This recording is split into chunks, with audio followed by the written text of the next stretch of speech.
Wah, wah, wah, wah. Could you imagine if this serious HBO show, which is awesome, actually used the Penguin's quacks from the 1966 Batman TV show played by Burgess Meredith in that show, making a penguin quack, which is really not how it goes. But could you imagine how kooky that would be? I would actually argue not using a quacking penguin is possibly one of the many things that got the Penguin 24 Emmy nominations. Howdy, I'm Jeff Goldsmith, and this is the Q&A. My agenda is simple. Each week I plan to bring you in-depth insights into the creative process of storytelling. And folks, you know, it's true, 24 Emmy nominations for the Penguin, every single one of them well-deserved. Just to name two of its Emmy nominations, one is for Outstanding Limited Series, and the other is for Outstanding Writing in a Limited Series, which brings us to today's guest, creator, showrunner, writer, Lauren LeFranc, and she wrote the finale, which is entitled A Great or Little Thing. And you could actually read that script right now. It's sitting there waiting for you to read. Just visit backstory.net/read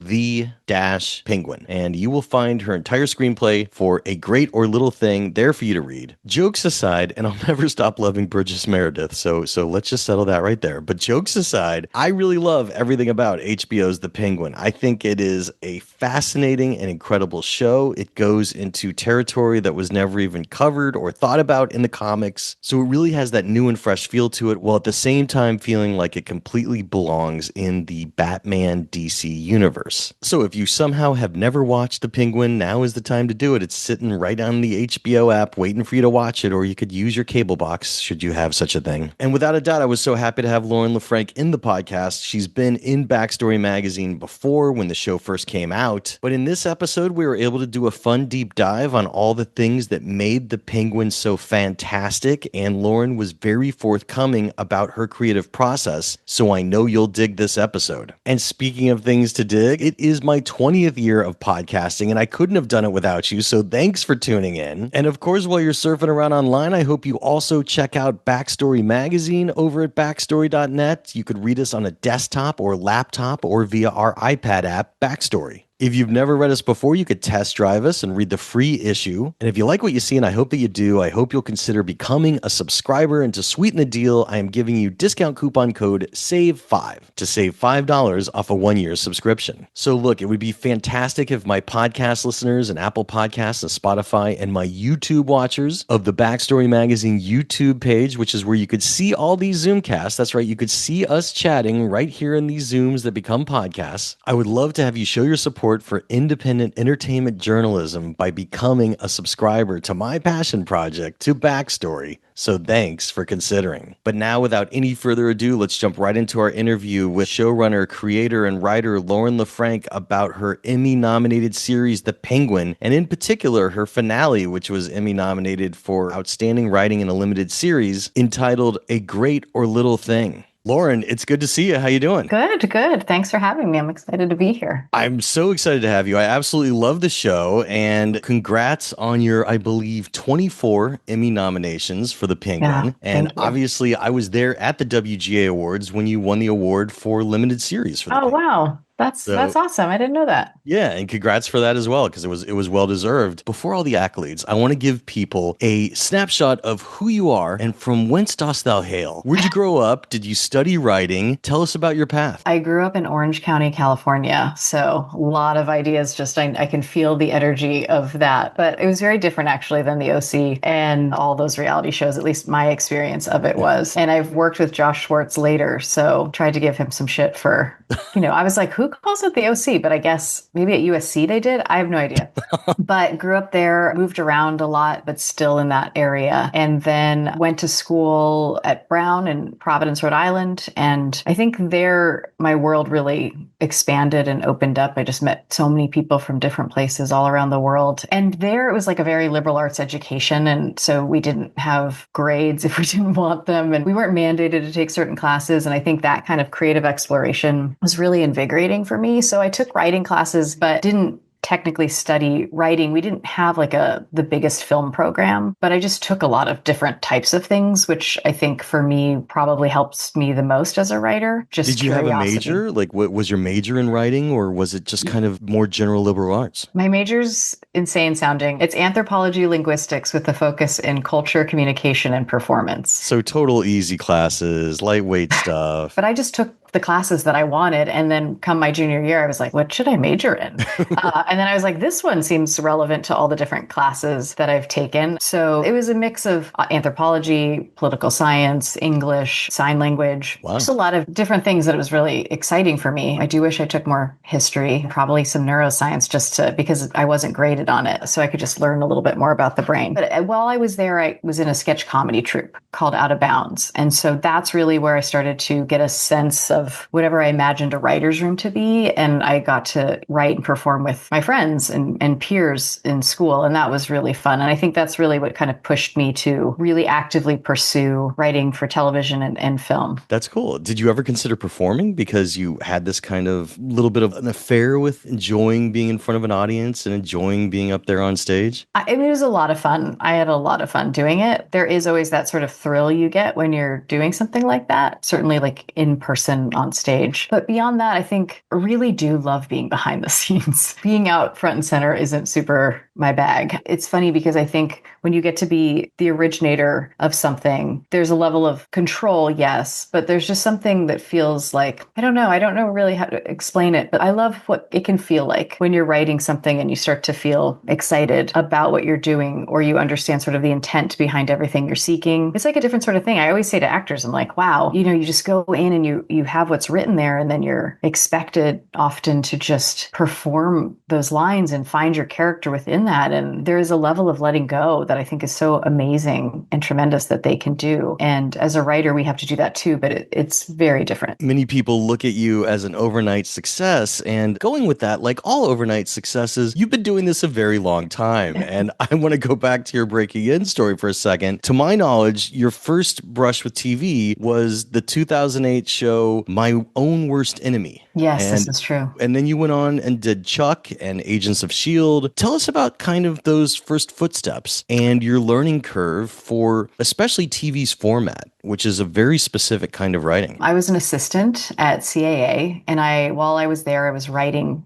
every free moment I had, and got into a couple different programs, NBC Writers on the Verge and the CBS mentoring programs, which were really helpful to help get me into the door. And while there, I met an executive mentor named Lauren Stein, and now she's at Sony, but she was at NBC at the time. And I had a writing partner as well for a stint that we met actually in Out of Bounds. And so she really believed in us. And through that program, we were staffed on My Own Worst Enemy. But I had never been in a writer's room before. And so we had all these whiteboards. Right. Everyone's talking about different ways to break story, A story, B story, C story. I'd never written like that. I'd never broken it down in that way. So I just had a lot to learn, but I was so eager and excited and so green. And I'm so incredibly grateful for the other writers that I had there to really help guide me. And I've had mentors all throughout. That show, My Own Worst Enemy, got canceled after the 4th episode aired, but we were in the middle of shooting the 9th episode, Oh, wow. which was one of my episodes. So it's really hard to keep people motivated when you get canceled in the middle of an episode you're shooting. But I just learned so much. It was like a boot camp. I mean, it was a little chaotic. We worked really long hours. But again, I think I was just so green. I was so I couldn't believe that I could write something and then it would be shooting, and that I would write a prop and someone would make that prop. Like the whole thing felt very wonderful to me. And then from there, I was on Chuck, Chris Fedak and Josh Schwartz, and everybody there was so lovely to me. I learned so much. It was really fun because we had a mix of comedy and drama writers. We always would say, we're like, I don't know if we're going to have this kind of combination of writers again in that situation. And I think especially for me, finding my own voice, and I think the thing you learn in television a lot is you have to write to a deadline. And so I think the big question that I had always was, can I do this in like the small amount of time I have to do this. Like, it's really scary, I think, when you're first starting out. But I learned so much and I realized I could, and then how much I enjoyed it and loved it, and how much I loved the collaboration with other writers in a room, and really just kept growing from there into what I would call like different families. I mean, this was, again, it was a different time. So very common. Everything was in LA. I was writing, producing my own episode in post production, all in LA, all in the same lot. So I could walk to set and then I walked to post. And I had showrunners who let me in the room to learn all these different things. So if not for them, I definitely wouldn't be where I am today. And you were also executive story editor on Chuck as well, right? Yeah. So, I mean, it moves from staff writer, story editor, executive story editor. Yeah. And those are my 3 years there. What would you say those responsibilities were? Did that help you to later become a showrunner, in which, as a story editor, you're kind of tracking where all the different scripts are going to be like a main repository to make sure that the show is on the course that everybody wants it to be on? Did that help you as a showrunner for The Penguin? Even though the title sounds like that, that's not a key responsibility. It's just a different level in a writer's room. From executive story editor, you become a co-producer, producer, supervising producer, co-executive producer, and executive producer. Yeah. But the thing that I did have the opportunity for is sometimes when you're a junior writer, you're not given the ability to go to set, and you're not given the ability to prep your episode or go into post. And I never had that. I had so many people open those doors for me and help me really learn the ropes. So I was able to produce episodes from a staff writer on, which was really incredible. And that for sure helped me do what I'm doing now. That's great. Well, I want to get to The Penguin. Tell us about getting the job. Did you have a specific pitch? I know that you were reading Matt Reeves' screenplay for the Batman before the movie was out. So you had a sense of, obviously, who Oswald Cobb was at that point in the universe that Matt was creating. You had experience at Agents of S.H.I.E.L.D., of course. You could see the parallel of why you would be a good person to have in for a meeting for this job. Tell us about the dynamic of landing it, because it's so hard to do, and I'm sure it was like an exciting pitch. For me, I had been showrunning a show called Impulse for 2 years, and it was with Doug Lyman, who was the executive producer and director on that as well. So I learned how to... It was a YouTube series, just for our listeners out there. Sorry to interrupt. And I loved it. I had a great group of people I got to work with, the tremendous actors. It was really a gift and such an amazing way for me to learn. And also there, I had great producers and Dave Bardis and Gene Klein, who really helped show me like the producing side in a different way than I had experienced it, coming from like a writer's only perspective. So I was coming off of that. After Impulse ended, I met with Joey Chavez and Sarah Aubrey and Casey Bloys at HBO Max. And we just kind of really hit it off. We talked a lot about character and story. And so it was more of a general, that first meeting soon after I finished Impulse. And then we kind of were circling each other on a couple different bigger projects at HBO. And I went off and was developing 2 other scripts at different networks. Then Joey and Sarah called me when I was developing those scripts and asked if I would be interested in telling a story about the Penguin, played by Colin Farrell, in Matt Reeves' universe. And honestly, I was like, I don't know, because I was veering a little bit away from the superhero genre. I grew up on network television and I learned so much. And I mean, we broke 22 episodes a season, sometimes 24. And that really sparks your story brain quite a bit. But it's also challenging. And I think sometimes the thing that gets lost because you're fitting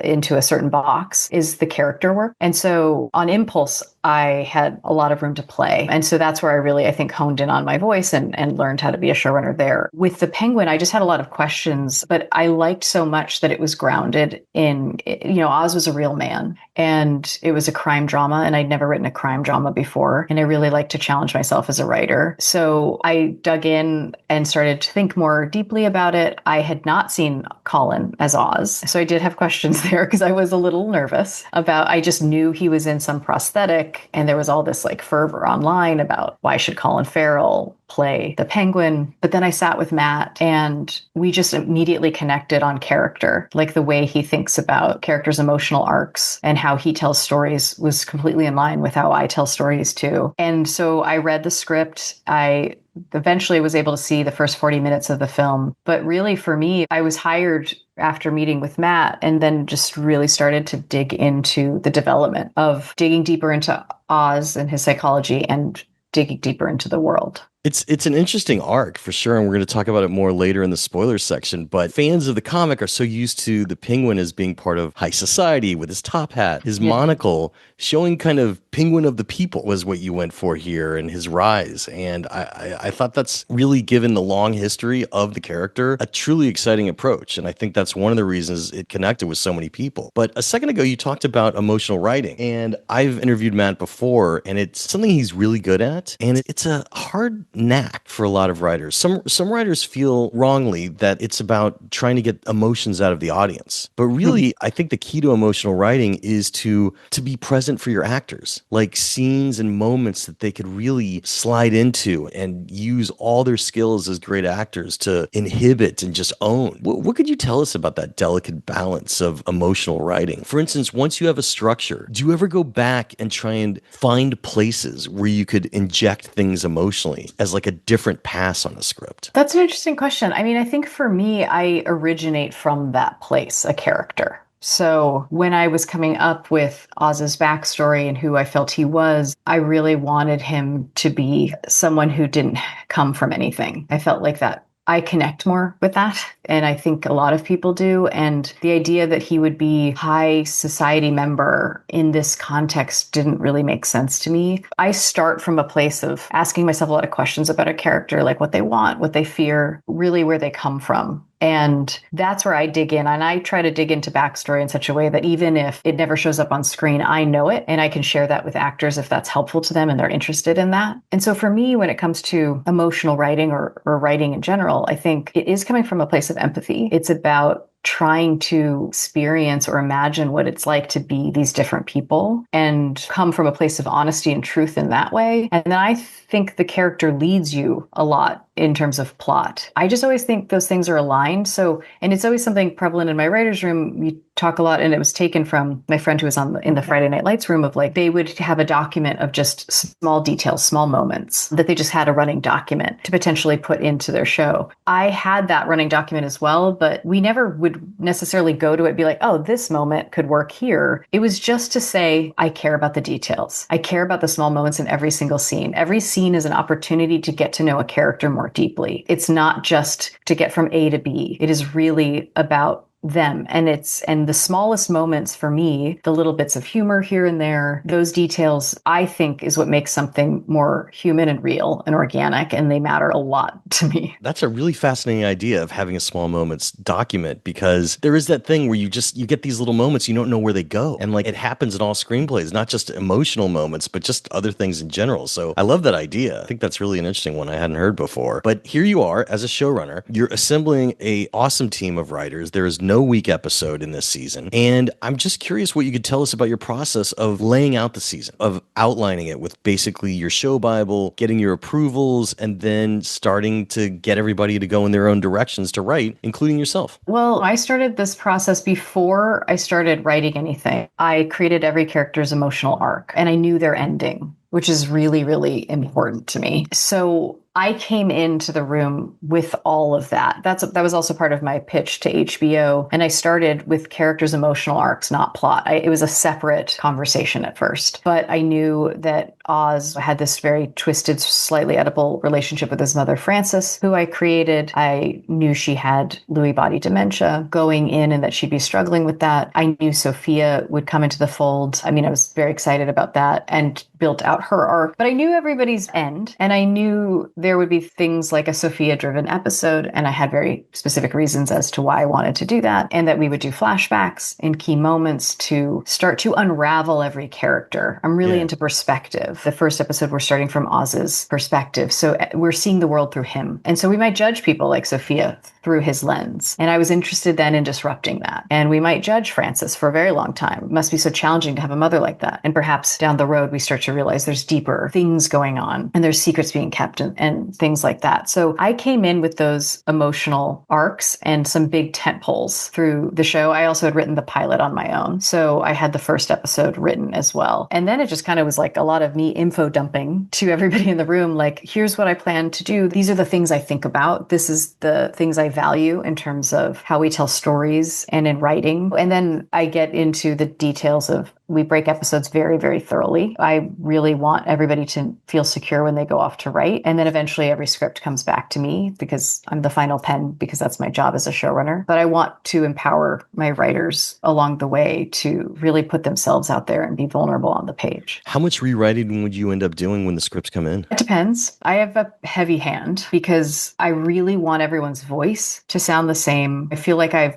been living with these characters for a really long time. They originated from me in a lot of ways. And so I do have a key concept of their voice. Not that like other writers wouldn't come in and also like just bring so much to the table for all of the characters, because they absolutely did. But I want the show to feel authored. That's very important to me. I think I've seen shows before where I'm like, I don't know, this person was this and then they suddenly became that, and I don't understand how they got there. And so it's very important to me that I am part of every single aspect. And that starts with the writing and it evolves into prep and production and post. That's what a showrunner is supposed to do. So, I mean, like, you're adding continuity to everything, and writers still get their own credits. You weren't putting your name on every single episode as a co-writer, which was a bad practice from days gone by. You gave everybody room to breathe. What would you say the schedule was to break the series as a writing room and then sending everybody off to write their own scripts? How long for that kind of outline show Bible to grow with your collaborators? And then how long would each writer have to go off and go to script? I'm trying to remember. We came back into an in-person room. COVID was still going on, but it wasn't as dramatic, I guess. Right, the lockdowns were over. People were back. Yes. But we were, I think, one of the first rooms to come back in person.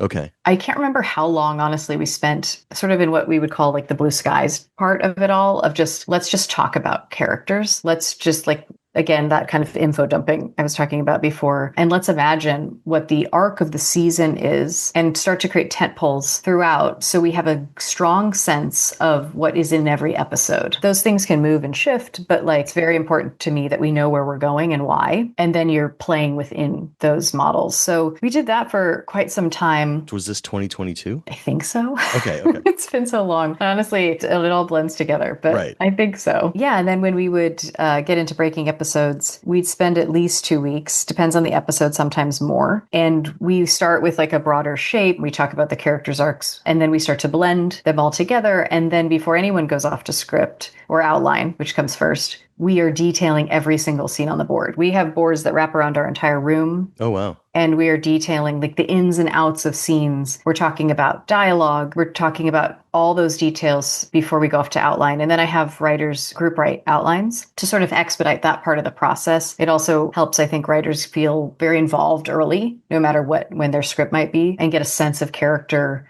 and how we're telling stories, because every room is so different depending on the showrunner and sort of like what the vision of the show is. And then they go off and write a script, which they get about a couple weeks there as well. Then it comes back to me. I give them notes, and all the other writers give notes as well. I include all the writers in terms of doing that, but it filters through me. So I decide what I think is a note that I would want to give them. But I want, again, us to feel like a team in that way. And then they get another pass, and then it comes back to me. And then I have the final pass. You had done an interview for Backstory Magazine with Danny Munso, our associate editor, and you had said that basically you were really given full freedom, in which you just knew that the beginning of the series needed to coincide with the events at the end of the movie The Batman. And then there was the need for a lead up to a nice finale with the Penguin by the end of this series to lead into Matt Reeves' sequel, which is still forthcoming. Were there any other criteria or guidelines that you were given? I mean, Matt and I always talked early on that this was really a character study of Oz. And that's the most exciting thing to me. And that's what I felt most invigorated by, to then make it a character study of every person, every character on screen. And so that's what I took to heart. But I also knew within that, what that means to me is you are slowly unraveling a person to the audience. You're starting to have them understand this man more and more, who starts as like a very curious figure. So the focus was on those characters. And I think early on, Matt had never done anything like this before, nor I, in terms of, I mean, I experienced a little bit actually with Agents of S.H.I.E.L.D. and the Marvel films, but trying to figure out like, here's this man who starts in the film. He's not in Matt's film very often, so we don't really know him very well. And now we're going to spend so much time with him and sort of see the world through his eyes. We're going to be in the streets of Gotham, and we get to see Gotham in the daytime, which is also exciting as well. So there's more opportunity there to really build out also Gotham as a character. Within that, I mean, there were a lot of conversations between Matt and me about, can I use this character? Is this a path that you're comfortable with me going down? So there was definitely a lot of that type of discourse early on. So it took a while to figure out that like we were just going to really hone in on the characters that I created. And as we're digging also deeper into Oz, who was established in Matt's film, and tell a story of these people and really focus our efforts on that and not worry about bringing too many other characters into the fold that might disrupt that. So within that, I mean, Matt was so gracious, like from the emotional character arcs that I pitched from day one stayed the whole time. The final scene, I always knew in my head that stayed. So it really was really exciting that he offered me the opportunity to have my own vision in a world of Gotham that he established. And it worked. I mean, I guess the last question before the spoilers is just about your personal writing habit. When you sit down to write, when you write the pilot and the finale in this case, what's more important to you? A certain amount of hours a day or a certain amount of pages a day? I don't think about pages because I'm an overwriter. I write too much, and I know I am, but that's partly how I'm exploring a character's voice. Yeah. Or what I want to get out of that scene. That's sort of how I discover a lot for myself. I outline before I write. That I think just coming up in television, that's become a very important part of my process. Then that I know I can play when I'm just in different scenes. So it's more hours, and I can spend a lot of hours. I can spend whole days quite easily doing that, sometimes to my detriment, but I am best in the morning. I have little kids, so I'm up early. I wake up and I try to get writing as soon as possible and try very hard to not have distractions. Like if I have a meeting in the middle of the day, it's hard for me to jump back in all the time. I can if I'm in a mode and a zone, but sometimes it's challenging. So I try to carve out a concerted amount of hours straight through before I have to take a meeting or deal with something else on set. I've interviewed a lot of writers who are parents, and it's funny because writers kind of need deadlines, right? You need a deadline, but kids give you an extra deadline in which you now know, okay, I have this long while they're away out of the house at an activity. This is my writing time. I will be uninterrupted. Yes. And I got to clear it before I get back. How long would it take you, would you say, to write each of your scripts? So you're writing 1 hour dramas here. Mm-hmm. What would you say it took you to get your first draft? I think I had a couple months to write the first episode. Well, right. The pilot, of course. Yeah. After that, you're not given that much time. But there's a tremendous amount of rewriting. You're rewriting constantly just to see, can we make it better? Can we make it tighter? How can we make it more producible? You can have these like really beautiful scripts and then you go into prep and everyone's like, we can't make this. Right. And you're like, what? Right. So there's a lot of really examining a script in that way without taking apart any of the core emotions and just being like, can we tell this story in this one scene instead of these two scenes? And like all of that stuff that's not the most fun, but is important. And it always, for me, hones in on what is the most essential in the show. And it's always characters for me. It's not about spectacle, it's characters first. So in that regard, it kind of helps you. But I don't know. I mean, not a lot of time. The TV schedule is nuts. And I think... Do writers get a week, 10 days to turn in the drafts? A writer's first draft is probably, they get 10 days. Okay. Then they get notes. They get another pass, which is probably like 3 to 5 days, depending. And then it comes back to me. Great. And then I have, I think, a couple weeks or so doing that. Well, it would be impossible to talk any further without getting into spoilers. So podcast listeners and Apple Podcasts and Spotify and YouTube watchers of the Backstory Magazine YouTube page, if you have not yet seen The Batman, press pause, go into your HBO app, or if you have a cable box somewhere in your house, use that, and watch The Penguin, because we are going to get into the spoilers now. You have been so warned. A fun place to start is, what was your biggest left turn? What was an idea that was on your board for a long time that you were convinced was going to make it to the show, but was never even shot, but is a fun, cool idea that fans would enjoy hearing about, but again, did not make it? We are not even talking about a deleted scene. We are talking about an idea that never made it either off the board or off the page. I can't think of one. Oh, okay. I'm sure there are so many that, of course, like you're asking me such an amazing specific question. I'm like, what? It's okay. If it comes to you later, we could go back to it. Yeah, I'll think about it.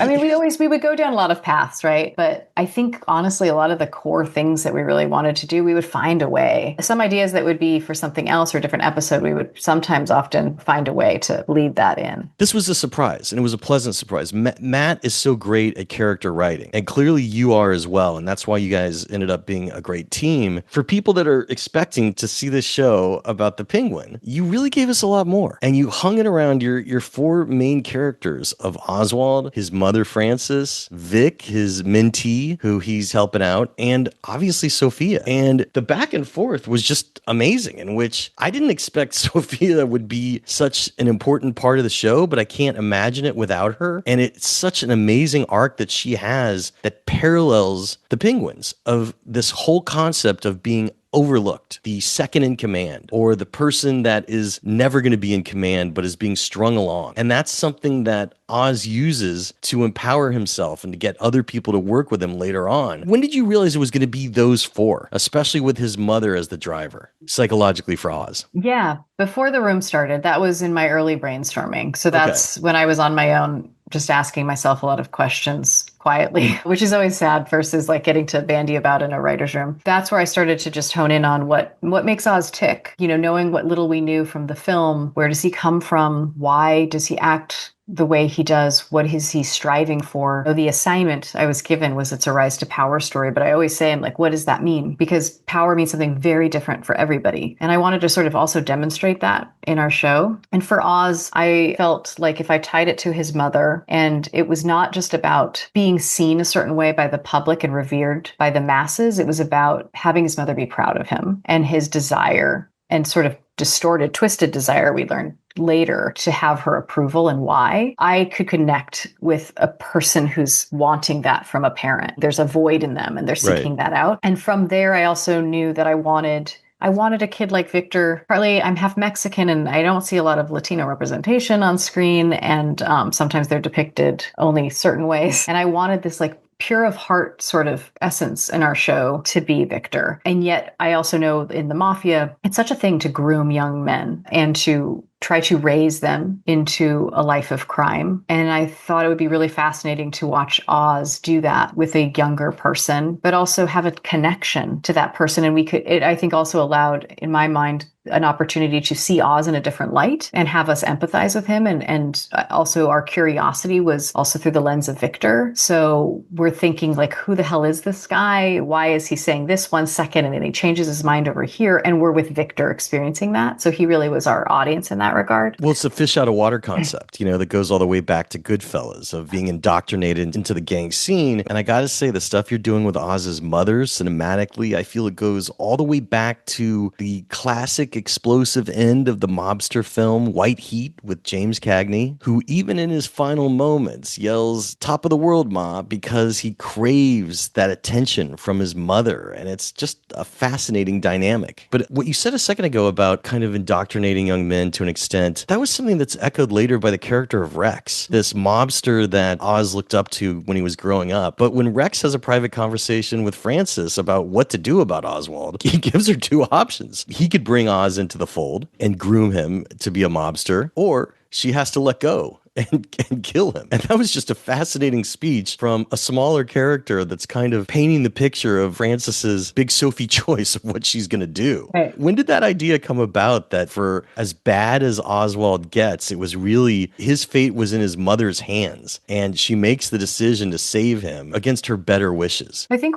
we're always interested in exploring things that feel uncomfortable, for lack of a better way of expressing that. Oz references him in the first episode. He gives his long speech about this guy, Rex Calabrese, who his neighborhood revered. And he's sort of talking about himself in that regard. And that's, of course, where he shoots Alberto, because Alberto calls him out on that. And Oz sort of became vulnerable in that moment, didn't like it. I knew we should mirror Rex in the flashback. We always talked about a flashback with Oz and his brothers. So you understood what exactly he did. And got a sense, ideally mirroring his impulsivity to an extent with what he does with Alberto in the first episode. And then when he ends up leaving his brothers to die, he doesn't actively kill them, but he's very impulsive. And then I think the greater death in that, in a way, is the waiting and the sitting with what he knows he's done at that point with his mother, but having the most beautiful time with his mother because all he's wanted is just her alone. And so we thought it was interesting. I think we knew we would have Rex, but when we started to talk about it would be really nice if the guy that Oz idolizes, we realize, put on the table, unbeknownst to him, that maybe Francis should kill him. Because again, we always were playing in that world of we think one thing and then we start to come to realize there's something else going on that's steeper or something that we didn't know about. With Sophia, I wanted the audience to see her through the way Oz sees her. She's dressed what our costume designer Helen Wang would call our Chanel straitjacket in the beginning. She's covering her scars and she seems unhinged because we're putting that on her because she came out of Arkham and we might have these ideas and Oz thinks she's crazy. And so it's not until the fourth episode when you realize she went into Arkham as an innocent woman and became what she's become as a result of 10 years in this horror show that you start to realize we're complicit in putting ideas in our heads about who this person is. And oh my God, after that, now you start to think of Sophia differently. So we were always looking for avenues to do that. And I think Rex having that conversation with Francis was really exciting. And I love putting people in a situation where you're asked, like, these are two terrible decisions. Francis has terrible options between killing her son or keeping him alive and really feeding the monster that we now know as Oz. But again, changing perspective, what was so fascinating was you again drew empathy from the audience by having Oz talk about his brothers being dead, and we could see early on how that has hurt his mother. And so you get this feeling that he's the stand-up son, there to defend his mom and to help her over this wound. And then when we learned that he caused it, that the wound was completely his fault, it was just a brilliant move. So when did that idea come about? Because what you've added is really deep and fascinating lore to the character of the Penguin. This isn't something from a previous comic. And I think that was something that made it exciting. We knew Oz would have this backstory deeper and later, purposely always later in the season. We always said it was episode 7 when we would see this flashback to him and his brothers. And so knowing that there's a reason we're going to put it there, which means that early on, we want you to connect with this man who loves his mother. He loves her. He also has done something truly terrible. And like so many families, there's a lot of unspoken things that have gone on between them. And that's coming from Oz and from Francis. But it was really essential to establish early with Francis is Oz seems to tell her everything, right? In the first episode, through the lens of Victor, we see him tell his mother that he killed Alberto, which my hope there is to show the audience like, oh, okay, this is a very different kind of relationship. He's not keeping secrets from his mother. Obviously, we learned down the road that he is keeping secrets in like the most terrible secret he thinks of what he did to his brothers. But unbeknownst to him, she has like a darker secret in a way because she's always known. And this is where her spite and vitriol comes from. So, I think we always tried to be very active in mirroring things. And that's something that we did in the bigger Blue Skies period of keying into those. And then, it's really about remembering that, putting that at the forefront and being very strategic in terms of how we structured episodes and when you had character reveals. That's fascinating. I love everything about it, including the fact that it was just him going through an old jar and finding this token for the tunnels underground that had been abandoned. And that's kind of what leads him back to them as a workplace. But it's also the workplace where he killed his own brothers that he's showing up to. So it's insane on a lot of levels. I want to talk about Sophia for a second. She was introduced to the comics in Batman The Long Halloween by Jeff Loeb and Tim Sale. And as you had told Danny Munso in the backstory article, I thought this was fascinating. You had said that she was in part based on Rosemary Kennedy, JFK Jr.'s sister, put in an asylum by the family and given a lobotomy. Like that happened in real life. And I did not see it going to the extent that you went to, but it was, again, such an interesting arc in which Sophia seems to be like the heir apparent to the mob throne. And you see how it was ripped away from her. Her whole life was disrupted. And what's so fascinating is she is the disruptor of the entire underworld of Gotham City for the rest of the series, in which she just doesn't care. She will eliminate anybody on a whim, and she will burn it all down just because she wants to see it on fire because she hates it so much. Tell us about coming up with this great arc for Sophia. She's Emmy nominated, as is Oz, as is Francis. All these characters wound up with Emmy nominations. Well deserved. Tell us about devising that arc and making her such an interesting part of the show that you just can't peel your eyes away from these scenes that lead her to Arkham as part of the Hangman backstory. Talk about devising that arc. Yeah, well, first off, I would say that she does have a moral code in a way in terms of who she kills. And that's displayed a little bit with Gia when she does gas her entire family and she saves the little girl, her cousin. And then, but of course, she saves her, and yet Gia ends up in this terrible children's home and she leaves her there. Right. And she says, I did you a favor, which is Yeah. crazy. You know, trust me, that seems bad, but I did you a favor. Yeah. The whole family's rotten, including me. I mean, I think when I was thinking about Sophia, I was so excited to have a prominent woman on screen who was complicated and flawed and made decisions that are morally questionable, but also hopefully you could empathize with to a certain extent and be a little confused about how you feel about her, that you're engaged with her and you understand her plight, but also it is a little appalling what she does in key moments as well, because I didn't grow up feeling like I had a lot of female characters like that. And I read a lot of comics. I love crime dramas. And when you look at those depictions of women in some of those series or those films, sometimes they're the girlfriend who dies by the man's hand or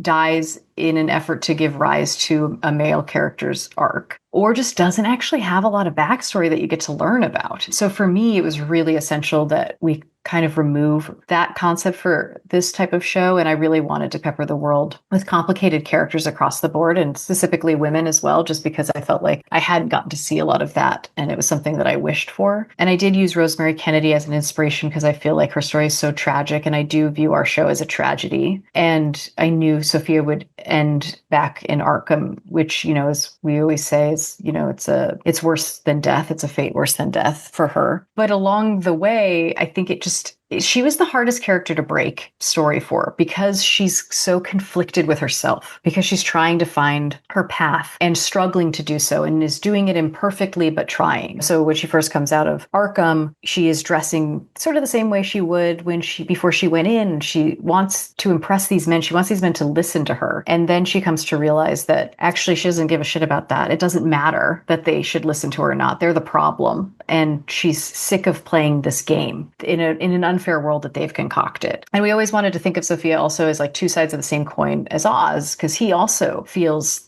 less than often, that he's not respected. And this is where the two of them connect and where they are very similar, but obviously they have their own different paths. He's just not the type of guy to leave room for a partner in any type of situation. So with Sophia, though, is just like really digging into her emotionally. We decided to gas her family at the end of episode 4, which was a little scary to all of us in the room because it's a move that you sometimes would see more in the latter half of a season. But it was like, Sophia's not going to take this shit anymore. This is what she would do. So if we firmly believe this is what this character would do, now let's explore that and make sure that we have great story to tell as a result of that. I always, was very excited by the idea of having her become a Gigante, which in the comics, she married into a Gigante family. But I'm like, that should be her mother's maiden name, and she takes it back. I was really passionate about doing something like that. She was a fun character to talk about. Honestly, all of our characters were. And also what really helps is that we have tremendous actors. Colin is incredible, so soulful. Kristen,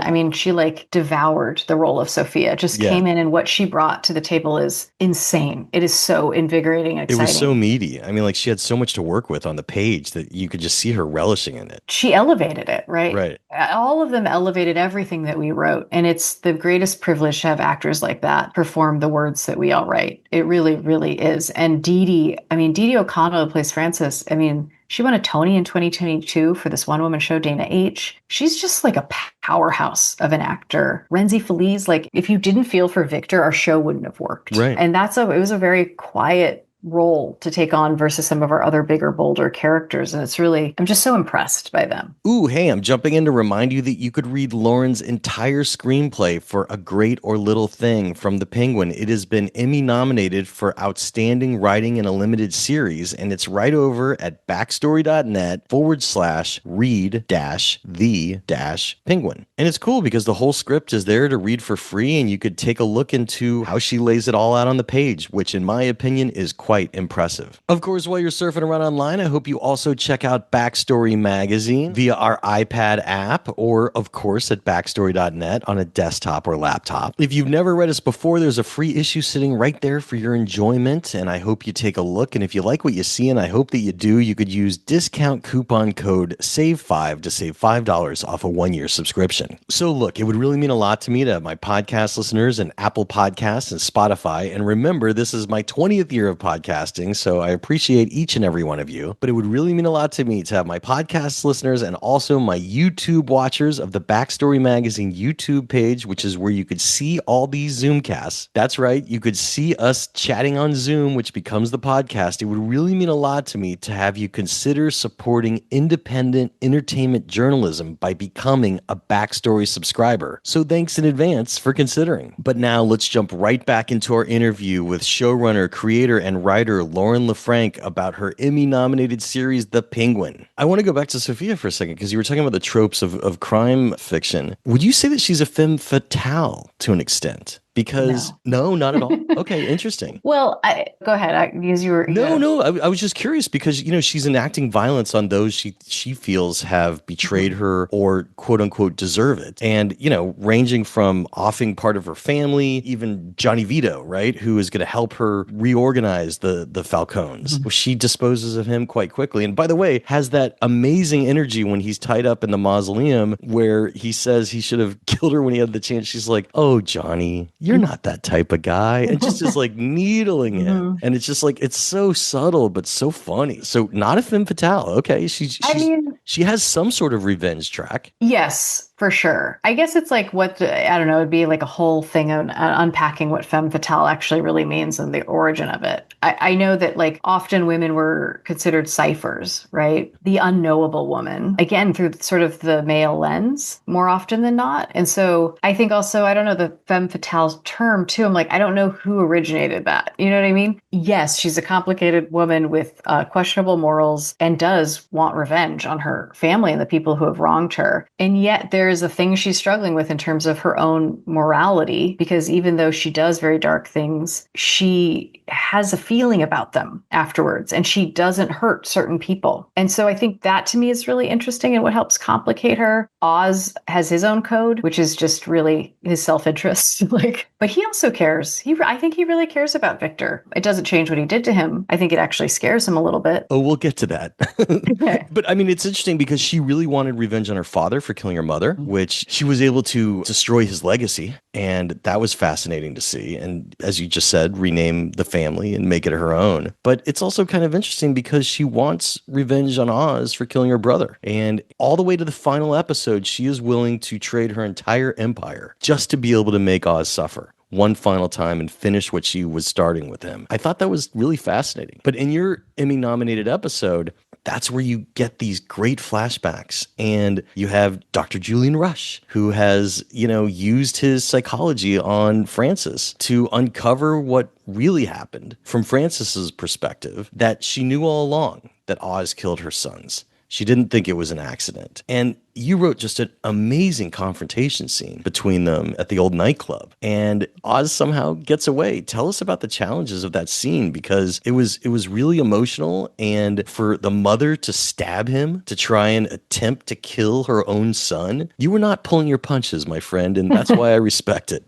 Thank you. That scene was so hard to write. It was a scene that I knew needed to happen, right? It was like this final confrontation between Sophia and Oz. And that went through many iterations of what that might be. I knew it was always going to happen, and it was just about what. And I think it was really exciting, the idea of Sophia as a therapist. Here's the mother and son who haven't spoken the truth to each other, and Sophia knows it. And so in this most twisted way, she wants to pull from each of them to try to get them to be finally honest with each other and honest with her, as like sort of a deeper revenge than just shooting somebody. That's not really what she's looking for. She's not looking for a quick death in that regard. And she is more, I think, as a result of being in Arkham, interested in the psychological games that I think she herself probably experienced quite a lot in there. Yeah. But the scene between all of them and the overlapping conversations, and it was just a beast because it takes a lot of different turns and moves within a very long scene. I think it's like 11 pages where, where it starts, obviously Sophia's giving her speech about a baby bird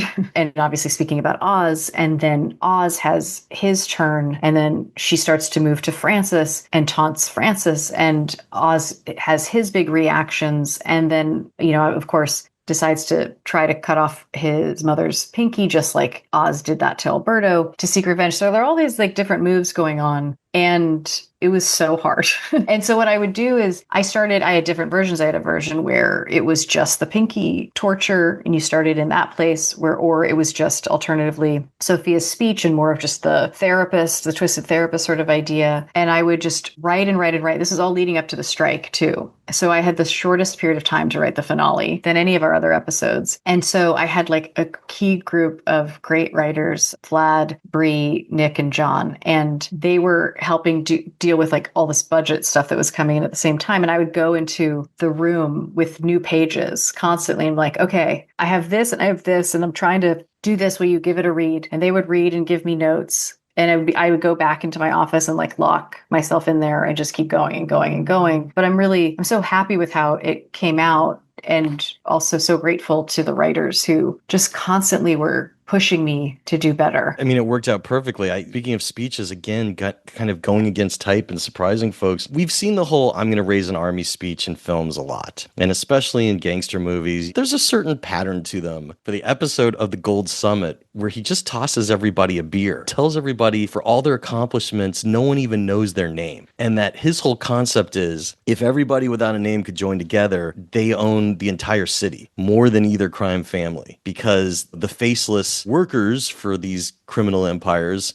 could easily rise against the bosses. And he's totally right. It was a really good speech. I'm curious again where that concept came about, because it's this unification of the overlooked, the people who are really doing the hustle. People like Vic, by the way. So I'm sure Vic was a part of it because he eventually got linked to his side to help liberate Oz by the end. So I'm just curious about when that speech idea came about to unify the city, because it was done in such a new fashion that it had an interesting angle that I really loved. We're always, I think, try to be aware of the things that have come before or the things you've seen before. And then it's about acknowledging that and trying to find a different way to do it. And I do think, knowing that we wanted Oz to kind of give this big speech, to speak as sort of the man of the people that he sees himself as. And always, I think it was important that Oz has a lot of truth in what he says. And certainly when it comes to class and how people are treated, and when he gives the speech about who built the bridge. We talked a lot about Robert Moses in the room and the way cities are built. And that was always something that was really important to us. This bridge became this big conversation, our driving over the Elliott Bridge in the first episode, and then we keep seeing it in the background, and then here Oz is embracing it. Nick Town, who wrote that episode, came up with the beer, which I thought was great, because we wanted something that felt like we're just people hanging out. We're just like, we don't need the fancy orange wine and like the high-end restaurant. Like, that's not what this is about. Like, we can have just as much power as these privileged people, and wanted that contrast to really be felt in a different way. It was really exciting when we started to talk about Oz just brings a cooler of beer. It's like, what's his big thing that he's going to do? And whatever you imagine it would be, of like bringing weapons or something more dramatic, it's like he's just brings a beer and he's sitting in the back of his truck, and he's like talking about himself in a way that actually can connect. And that's always been Oz's gift, to do that. And then Colin, I mean, just like, I got that scene when we shot that, he had all these guest actors, right? And he rallied them around. He gave a big speech about how important they were to this show. And he gave like a Colin speech prior to the Oz speech to the cast that he was working with. Really? And that's the kind of leader Colin is. And it made that whole scene better. that he was basically like, I see you. Let's do this together. It's a long, cold night in a warehouse. Then Colin just where he went to in that scene is really incredible. It's fascinating that for a show that's so closely connected to the Batman that we never see him. And you save the spotlight till the end, the bat signal. But I'm curious, was there ever anywhere where he was going to be even in the background? I could see him as a rescuer once the underground tunnels are blown up and there's so many people in distress. It wouldn't have surprised me if we saw him delivering a baby to an EMT that he had saved out of the rubble, and that's all you see. Was that ever on the list of possibilities, or was it absolutely from the beginning that the Batman will never be in the show? Matt and I talked about it. In the beginning, I think once we realized we were going to hone in on these characters and this was going to be hopefully a story that feels big but is actually quite intimate in terms of the character work, then that just started to feel less and less important and actually would get in the way and be a distraction. We did talk about the possibility of like even the Drifter, who the Batman is dressed up in the motorcycle established in the first film, could come in and be a part of something. But then it's like it just takes away from our story. And for what? And I think more and more it just felt like, for me, I'm like, I just want to live with these characters and I don't want anything to get in the way of that. And I think Batman's amazing. I mean, he's like an incredible character. I think Rob's awesome. But we're like telling this different story, knowing that we're in the same universe and same world. And so it kept feeling like whenever we would talk about it, it felt like we were wrenching it in without a purpose, without a character purpose, without a story purpose. And so for me, and I know for Matt too, when you're realizing that there's no heart to that, there's no reason except to just show him, then it shouldn't happen. And so it felt like it's more in the tone of our show, because we really see ourselves as a crime drama more than a superhero show, that it's not until the very end that we see the light. And that's when we're handing off to Matt's film. So you set it up beautifully. The whole time I'm sitting there like, God, is this really going to happen? When we see Oz kill his own brothers, it's very clear to us that nothing is sacred to this guy. Absolutely zero. And so as Vic and him were so close, what I couldn't decide was the brothers were taking away his mother's love. She was playing with them, doing the little zombie game, and Oz was just sitting there unable to run around like them, and he was always taking it very personally. Vic, on the other hand, he was mentoring, he was shaping for him to be the glorified number two that he always wanted, and Vic saves Oz's hide time and time again. He was loyal. There was never a shred of disloyalty. And I couldn't decide, is he really going to kill him? And when they're just sitting there looking out at the river, I'm like, maybe it's just the river Styx, he's going to be crossing to the other side soon. Tell us about that decision to have Oz kill truly the only, other than his mother, the only true ally that he kind of has left in the world. Because I could easily have seen leaving him alive, but of course I know dramatically going for the darker route has its own merits. But I'd love to hear your internal monologue about that decision. Well, that was, again, when I was by myself pre-room, I created all the characters' arcs. I knew where they were ending, and I knew Oz would kill Victor in a very intimate way, and he didn't have to. We did go back and forth in the room a little bit of like, is there a world where Victor does something where Oz could take it to mean something and that's why? But I think more and more as we dug into it, we're like, there can't be a reason. It's unjustified. It's an unjustified kill. Whereas, we were very specific about who kills whom, when, and what the audience might feel about that. That, when Oz kills Alberto, you're like, yeah, that guy was an asshole and he deserves it. And yet then we start to realize there's a little bit more to Alberto than we thought with Sophia. And so we were very targeted about like who has power in what situation. But with Victor, it was crucial that he's just an innocent kid who, as to what you said, is really loyal through and through and believes in Oz, which is what makes it so heartbreaking. There's a lot going on there. I think when we talk about the number twos taking over, which like Victor and Oz came up with together, Victor's Oz's number two. So there's a little bit of an underlying threat you could imagine Oz might be feeling. But I think more than that is Victor has seen Oz, as he says, through his worst, right? He's seen him be vulnerable. He's become like family with regard to how he is with Francis, which a little bit rubs Oz the wrong way. And a moment that you see at the top of episode 6 when they're in the old house in Crown Point. So there's like all these things building up in Oz, but I think it's the love that Victor has for him and the place where Oz wants to go that in his sick, distorted mind, he thinks that would be a disservice to him and makes a decision to kill him. I think there's a lot lot going on as to why. But I knew always that I wanted to mirror the first episode at the end when they're in buddies and they're drinking slush puppies and there's two guys just sitting out in the street. I wanted us to have, here are the two guys that we remember from the first episode, and now they're alone and it's rough and it's been a really tough time and they're reflecting on that. And it can be a sweet moment until it turns into a very dark moment. And I always wanted it to feel long. Like I always really wanted it to feel like the audience might be screaming at us to stop it, that he could let go and it would stop. And Colin and Renzi and our director of that episode, Jennifer Getzinger, we all spoke so much about the blocking of what felt natural and real and just what Renzi and Colin did that day. I mean, everybody on set was so sad. It was a beautiful night, but it was just like a very quiet night because it was a dark scene that I think we all were anticipating for a long time. And I'm like floored by the two of them in that moment. You know, it goes from crazy to crazy. It comes on the heels of Sophia thinking that she's going to be killed. And, you know, it was really just Oz's grand plan with the council member who's corrupt to frame her for all the bad things that happened in Gotham, even though he was to blame for a lot of it. And so that is ending her back at Arkham, which, as you said, was her nightmare worse than death. But, you know, it goes straight to Eve, his prostitute girlfriend, dressed up in his mother's dress while his mother, now a stroke victim, is just staring out the window of the city. And it's like back to White Heat, the great mobster movie, you know, top of the world, Ma, is what he's yelling, even as the world explodes around him because he is so obsessed with his mother's approval, which is something he knows he can't have. But here, interestingly, there's an inverse to it in which the Penguin keeps destroying his mother's world. So many other worlds have ended of any associate with Oz, and Eve, his other greatest ally, is now dancing around in his mother's dress as he's now going high class, and he keeps his mom in an unfinished room in this building, which is evil on a different level, and he's then in the finished room dancing around to music he used to dance to with his mom. It's a great final shot. What went on that path towards it coming to you? Well, when you put it like that,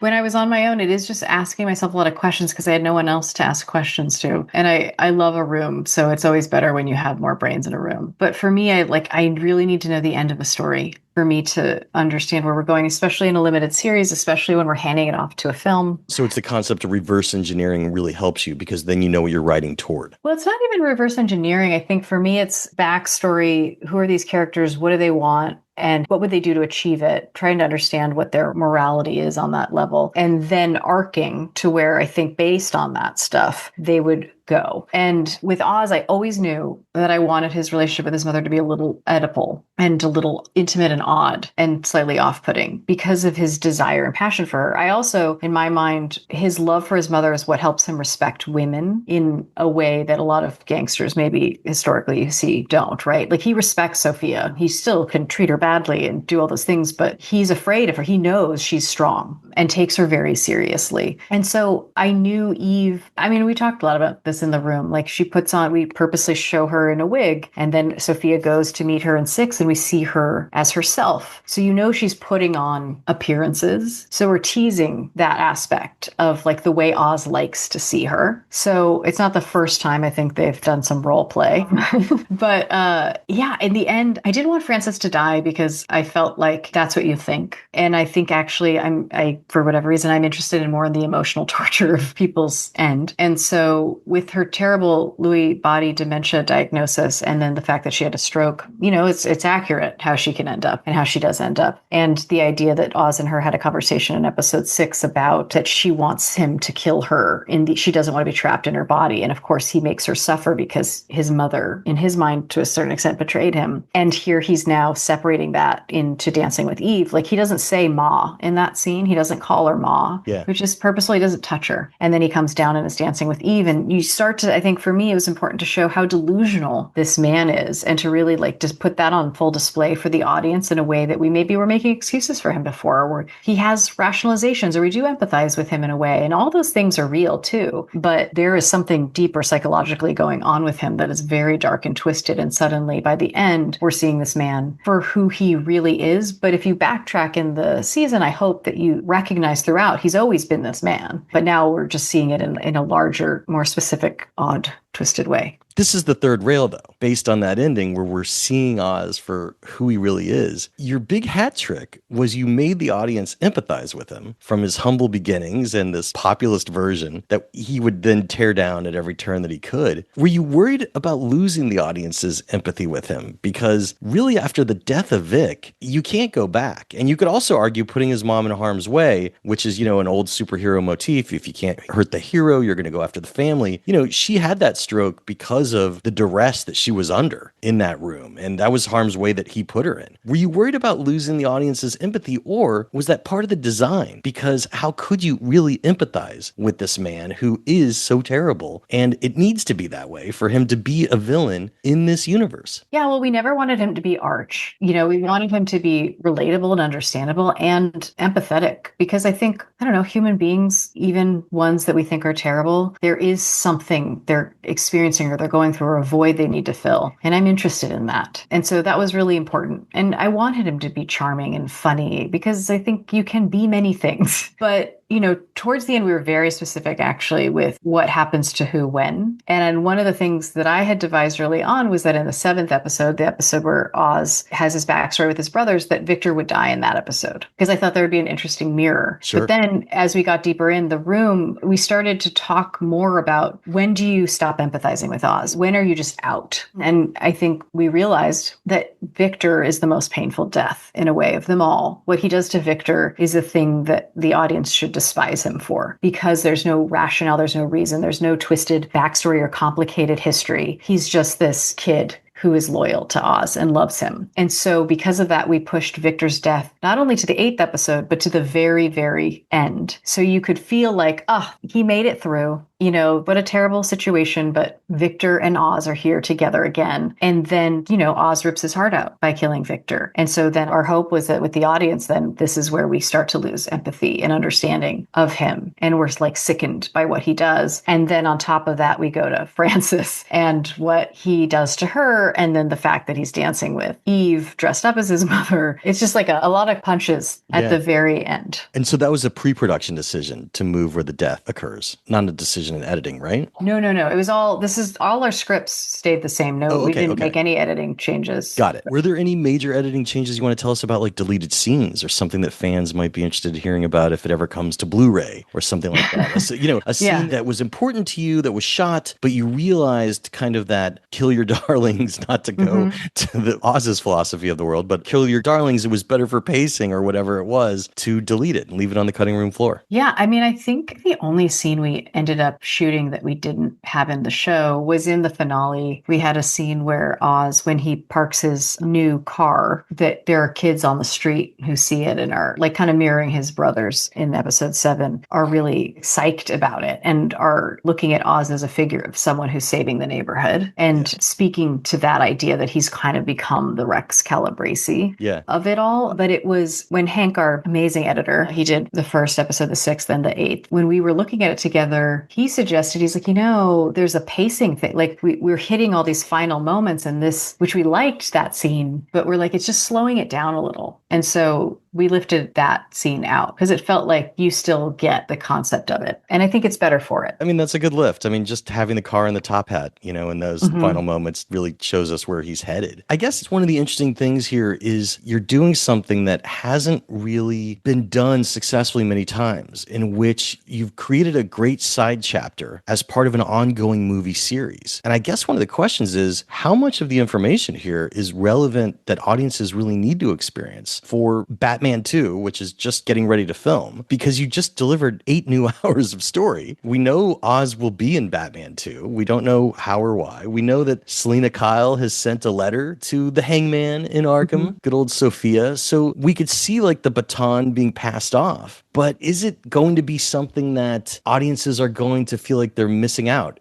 I mean, or audiences could miss out if they haven't seen this series before Batman 2? Or was it kind of integrated as its own thing that if you know, and if you don't, you still are going to understand the story, which I would guess, knowing Matt Reeves the way I do, that's probably a part of it. Yeah, I think, I hope that our show stands on its own in that if you've seen the Batman, you have a greater context and understanding of, one, the world that Matt established, and And especially when it comes to the flood and the events that took place with the Riddler bombing, you have an understanding of Victor's arc, certainly, and the state of the city. But that if you haven't seen it, that you could still see our show and it feels like a complete story. And same with Matt's second film. I mean, I don't know what happens in that movie either. And Right. I'm firmly in the television part of this world. So I've handed it off to Matt, and I'm sure his sequel is going to be incredible and amazing. And I too don't know what Oz is doing in it. But I hope that we've built something that does pay off and that does help build out Matt's world. You know, that's my hope. But more than anything, truly, I think you need a television show to have its own purpose and its own story and its own authored voice. And at the end of the day, I think we did that. Instead of it feeling like, oh, this is just a thing that's a bridge, that like it's acting as that solely. I just don't think that's as exciting. And I don't think audiences feel that way either. I agree. So look, I love it. It does stand alone. I feel bad for anyone that's seeing the second movie, which has Oz in it, presumably, and hasn't seen this. What was your toughest scene? What was the scene as a writer that you found yourself rewriting the most, that you came back to over and over again? And how did you creatively solve the challenge? there are a few that come to mind. The first one was Oz and Alberto in the first episode, because that was me establishing Oz's voice, me establishing Alberto, the speech that he gives, and trying to have that feel organic and how that comes out. And there's a lot of little moves within that long scene. That took me a very long time, a lot of walks, a lot of coming back to it. And Sure. the scene we spoke about already, the scene in the finale with the three of them in this like 11-page big epic conversation, and that then transitions into Frances stabbing Oz and seeing her sons dripping wet. And by the way, sorry to interrupt. That was an amazing moment. For all the things that were going on in that scene, seeing the dripping wet dead brothers right as the mom is going to kill him, like almost beckoning her to do so. Fantastic moment. Oh, thanks. Those poor children.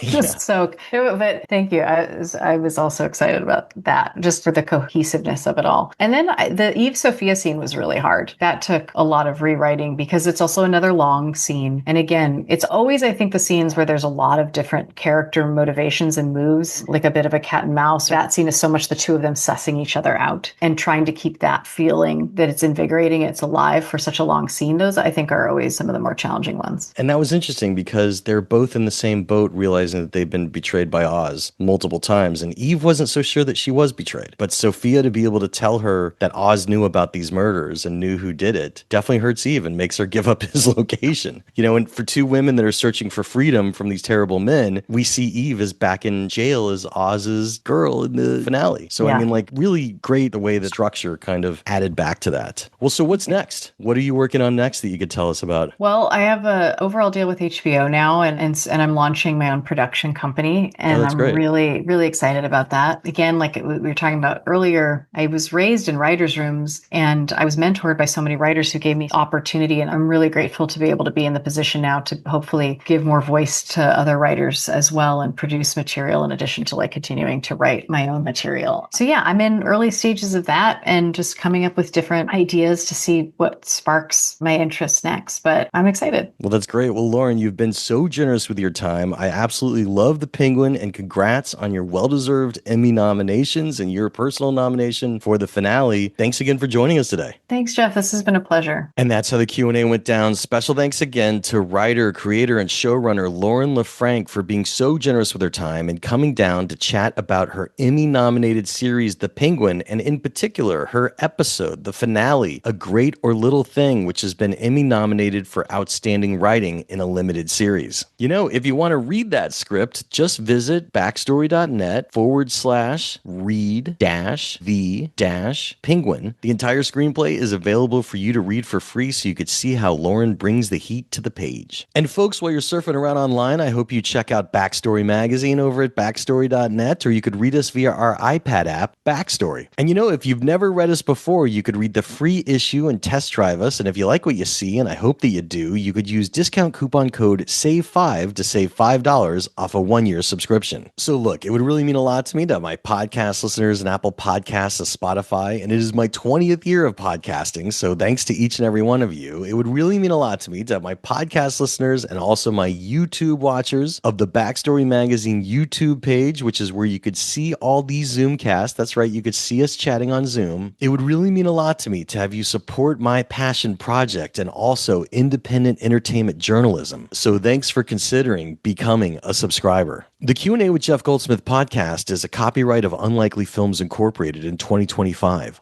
All rights reserved. And folks, if you want to get in touch, there's a bunch of ways you could do it. You could reach out to me on Blue Sky as Yo Goldsmith or Backstory_mag. Or you could find me on Instagram as Yo Goldsmith or Backstory_mag. Or you could find me on Twitter, also known as X, as Yo Goldsmith or Backstory_mag. Do you see a trend there? Of course, I also have a Facebook fan page, and if you want to go old school, you could email me anytime, backstoryletters@gmail.com, and I will do my darndest to respond to you. I'm Jeff Goldsmith, the publisher of Backstory Magazine and the host of the Q&A, thanking you for tuning in and telling you to stay out of trouble. Till next week.